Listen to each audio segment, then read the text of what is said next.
A paz do Senhor, meus queridos irmãos, quem vos saúda na santa e poderosa paz do Senhor é a irmã Adriane.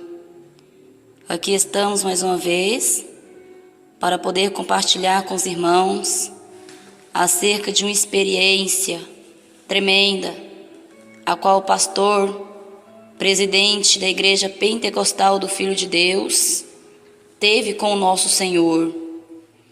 E antes de estar passando para este homem de Deus, está passando esse despertamento para a Santa Igreja do Senhor, eu quero ler com os irmãos no livro de Mateus, capítulo 7, a partir do versículo 13.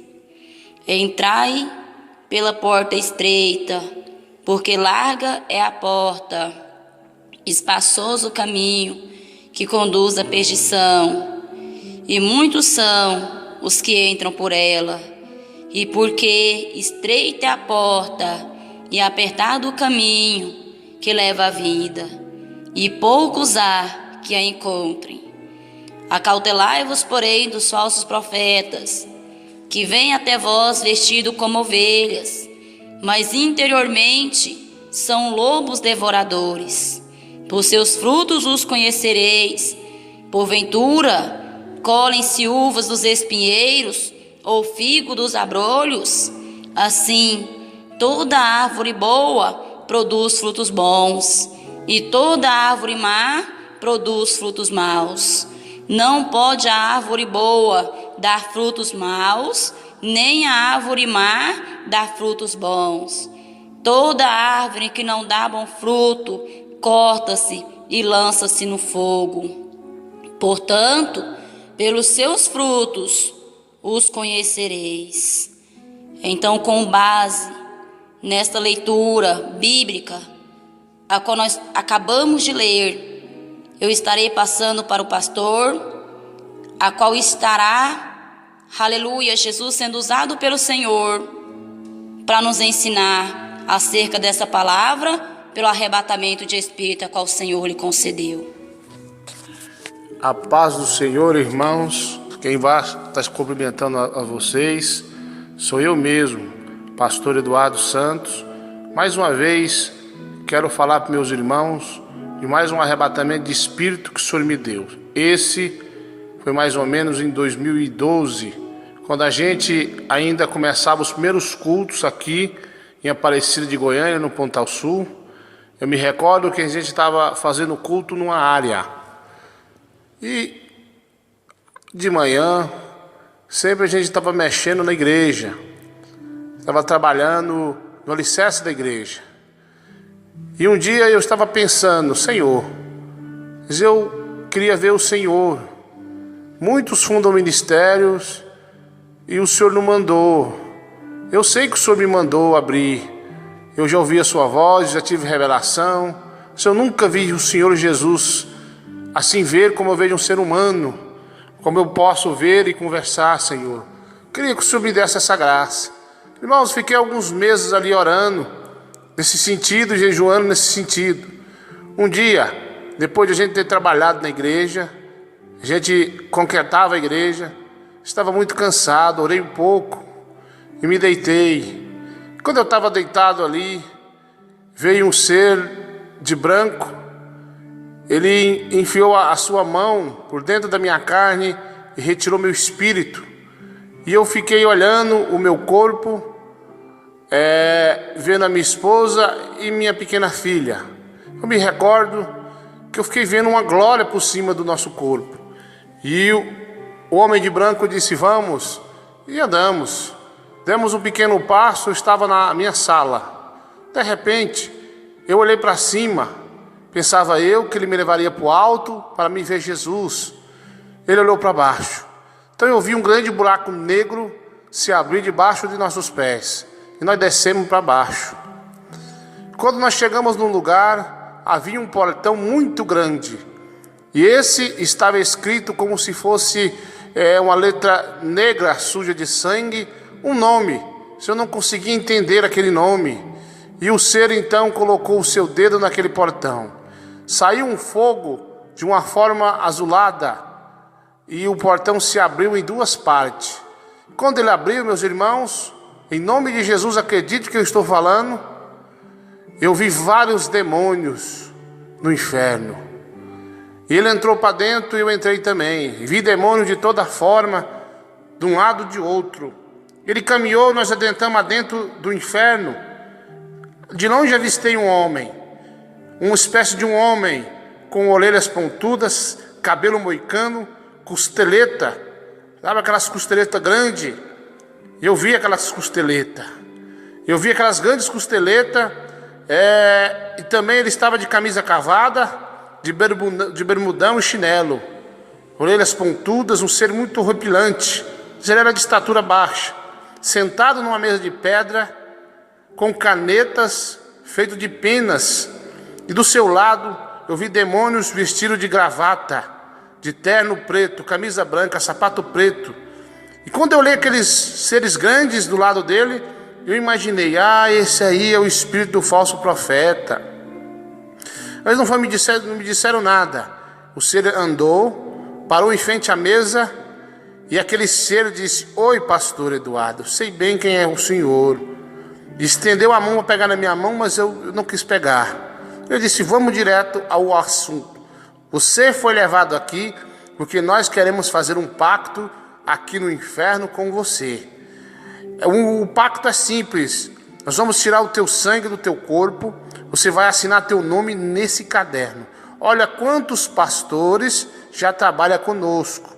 E abriu o livro, aquele espécie de um caderno grande, um livro grande, e eu li o nome dos pastores que estavam lá. Irmãos, eu não vou divulgar o nome dos pastores que estão lá, mas eles sabem que estão lá. Esses pastores maçom, esses pastores que não mandam mais na doutrina, sabe, esses pastores que não obedecem a Deus e têm supostos sinais, fizeram pacto com Satanás. Olha, Deus me mostrou teu nome lá, seu pastor rebelde. Uricalamaste calabás, que enganando as pessoas aí, pois Jesus mostrou teu nome lá no inferno. Bom, como eu disse a vocês, eu não vou dizer o nome desses pastores rebeldes, para evitar problemas futuros, mas eles sabem que estão lá. E eu cacei o nome de um pastor. Esse pastor é um pastor que eu gosto muito. É um pastor que pregou mesmo a verdade e viveu, e realmente Deus usou ele. Eu procurei e não vi o nome desse pastor. Esse pastor é de Deus. Na época, em 2012, esse pastor ainda estava no meio de nós. Hoje não está mais. Ele estava lá, na terra, fazendo a obra de Deus. Mas seu nome não está no livro de Satanás, porque ele andou e morreu na santa doutrina do céu. Bom, eu olhei e o demônio disse: e aí, vamos fazer negócio? Eu também opero como teu Deus opera. Eu faço sinais também como teu Deus faz. Não exatamente como teu Deus, mas eu também opero sinais e prodígio. Se você pregar uma doutrina mais ou menos, libera o divórcio, pastor. Libera o adultério na igreja. Deixa as irmãs cortar o cabelo. Se você for fazer uma doutrina mais ou menos, ou nada de doutrina, eu opero. Agora, essa doutrina que você prega e vela, essa doutrina do grande Deus, quem vive ela não tem o poder contra eles. Eu disse: não, eu não vou fazer negócio com você. Ele ficou nervoso, se bateu com a mesa com grande força, pôs-se de pé e disse: se você não aceitar o pacto comigo como os outros pastores, eu vou perseguir você e tua igreja. Aonde você for, eu vou atrás perseguindo. O homem de branco foi saindo e eu acompanhei. Ele tomou minhas mãos e subiu para o alto. E eu vi aquele demônio me amaldiçoar de todo quanto é nome, dizendo: eu vou acabar com o teu casamento, eu vou usar até seus filhos, eu vou usar tudo o que for preciso, mas eu vou parar essa obra dessa igreja na terra. Meus irmãos, eu fui subindo, até que eu não ouvi mais a voz daquele homem, daquele demônio. E eu vi no alto uma pequena porta, bem estreitinha. E o anjo passou por ela e eu junto. Quando nós passamos por aquela porta, ele parou em cima de uma grama verde. E eu parei também. Vi um jardim com várias plantas. e milhares de pessoas, muitas pessoas nesse jardim, muitos alegres, sorrindo, pessoas muito contentes que estavam nesse lugar. Mas o anjo continuou andando, eu atrás. E eu me lembro que ele parou em frente de uma espécie de uma casa, essa casa muito grande, como se fosse uma grande mansão. A frente dela era pintada de verde, mais ou menos eu baseei a cor no que eu pinto as nossas igrejas por fora. E ele levou a mão na maçaneta que era cor dourada.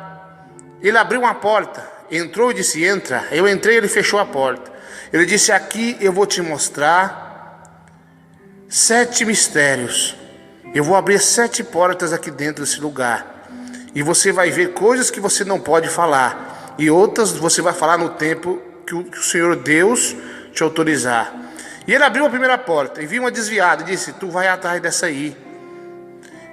E fechou. E ele falou: olha, essas pessoas vão ser usadas por Deus para que a igreja cresça. Bom, foram 7 portas. Nessas portas tinha o tempo de Deus, milagres, sinais e prodígios, que aliás, meus irmãos, se vocês observarem no site da Igreja Pentecostal do Filho de Deus, eu tenho relatos de milagre lá, sinal que se cumpre o que Deus falou para mim. De repente, irmãos, ele abriu 7 portas e fechou. E como eu disse, alguns mistérios eu não posso falar. E ele caminhou e foi levando a mão na maçaneta da porta, a mesma que nós tínhamos entrado. E eu disse: ei. Ele voltou e olhou para mim. Eu disse para o anjo: por que foi que eu orei? E ele, meus irmãos, disse: você orou não para ver essas coisas, só pediu uma coisa: eu quero ver Jesus. E eu disse: pois então, aonde está Jesus? Ele gritou: aí nesta casa há várias pessoas, pergunta para o pessoal dessa casa aonde está Jesus. E eu gritei alto: ei! Eles me olharam, havia muitas pessoas lá dentro. Eu disse: cadê Jesus Cristo? Eles apontaram o dedo por uma direção só. Irmãos amados, que emoção senti naquela hora, pois de longe eu avistei uma luz resplandecente, uma luz que brilhava muito mais forte do que o sol. E essa luz foi se aproximando de mim. E quando ela se aproximava, eu via essa luz criar pernas e braços e cabeça, e uma veste branca, e então se transformou num homem. Esse Jesus que eu vi, ele não é cabeludo, ele não é barbudo como o Jesus dos idólatras. Nós vemos Jesus de barba feita, de rosto limpo e de cabelo raspado. Era um ser alto, magro, e uma glória resplandecia em teu rosto. O rosto de Jesus brilhava, e teus pés brilhavam também. Ele se aproximou e levantou a mão para levar a mão no meu ombro. E eu reparei bem a sua mão aberta, eu vi ela ferida, ela furada. Colocou a mão no meu ombro e disse: meu servo, eu te saúdo com a minha paz. Aqui na terra nós falamos a paz do Senhor, mas ele disse: eu te saúdo com a minha paz, porque ele é a própria paz. E ele retirou a mão do meu ombro e disse: eu já não te mandei fundar a minha igreja? E disse: lá na terra existe ainda uma grande igreja de doutrina, mas que não vai ter mais doutrina naquela igreja, porque meu servo está passando luta e é tempo de eu recolher. Disse dessa forma. Eu tentei entender algumas coisas, e algumas coisas até entendi. Ele disse: eis que te mando, não temo homem e nem a ninguém, temo apenas a mim. Eu quero que você funda uma igreja, onde vai ser uma igreja poderosa na terra. Já te revelei o nome, Igreja Pentecostal do Filho de Deus. O Senhor já tinha me revelado o nome em cima do monte numa outra época. E eu me recordo que ele disse: no meu tempo, sinais e prodígios vão acontecer. Conta que você me viu e que eu mandei você fundar esta igreja. Se eles não acreditaram, então deixa. Mas aqueles que acreditaram, eu vou ser com eles também. E me disse: olha, meus pastores se corromperam, eles já não mais pregam a santa doutrina, eles andam segundo a sua própria vontade. Então eu te dou essa ordem, crê em mim, olha para mim, meu servo, e eu vou ser contigo. E de repente Quando ele ainda falava, ele se calou um pouco. Ele tocou no meu corpo, aliás, no meu espírito, e meu espírito descia lentamente para o meu corpo. E quando o meu espírito desceu até no meu corpo, eu abri os olhos no meu quarto, eu não via telhado. De lá de baixo eu olhava e via Jesus rodeado de pessoas de branco. E ele jogou uma vara muito grande, essa vara descia. Ela pegou na minha mão, batia no chão e pegava na minha mão e subia até o céu. E disse o Senhor: meu servo Eduardo, aquele que você abençoar, sereis abençoado. Aquele que você amaldiçoar, sereis, portanto, amaldiçoado. E o céu se fechou. Meu corpo foi voltando ao normal lentamente. Meus irmãos, esse testemunho é verídico, é verdadeiro. Sabemos que todo aquele que mente é filho do diabo. Então, meus irmãos, façam prova com Deus por esse maravilhoso testemunho, mais um, a qual Deus me enriqueceu com a sua grande presença. Quero dizer, meus irmãos pastores que vão ouvir esse testemunho, você se lembra das antigas igrejas no Brasil? A igreja que não permitia o divórcio, não permitia televisão. Você lembra da antiga igreja? Que as irmãs não pintavam seus lábios de batom, nem furavam as tuas orelhas, e nem se contaminavam com nenhum tipo de pecado do mundo. Esta igreja ainda existe, irmão. A igreja de Cristo é assim. Você, meu irmão, minha irmã, que deixou de pregar a doutrina e de viver a doutrina, você já tem que voltar atrás, voltar ao primeiro amor. Obreiras e obreiros que divorciaram, se casaram de novo, você está em pecado de adultério. Isso é Romanos 7, versículo 2 e 3. Você vai ver lá. Então eu quero dizer para os meus irmãos, para minhas irmãs, você não vai ser arrebatado por Cristo. Jesus não vai te levar se você não deixar o teu pecado, a mentira. Meus irmãos, a vanglória. Os irmãos gravando CD para ser famoso, grava CD para evangelizar as almas. Quantas igrejas fajuta, igreja dos irmãos que depois do culto vão jogar bola. Jesus mandou eu pregar a doutrina, a mesa de ontem, ela vai ser de hoje e será de amanhã. Deus é imutável, Deus não mudou. E Deus sabe muito bem que você se corrompeu, que você largou a santa doutrina. Se eu faço um apelo aí agora, para você voltar atrás, para você voltar ao primeiro amor, para você voltar a pregar a sã doutrina e deixar de fazer rituais na igreja. Então, meus irmãos, fica aí esse maravilhoso testemunho. Eu mesmo, pastor Eduardo Santos, é que contei e vivi esse testemunho. Eu vi Jesus Cristo e Ele me ordenou. Então eu não temo mais ninguém, só temo a Ele. Por isso, então agora fique com a paz do Senhor.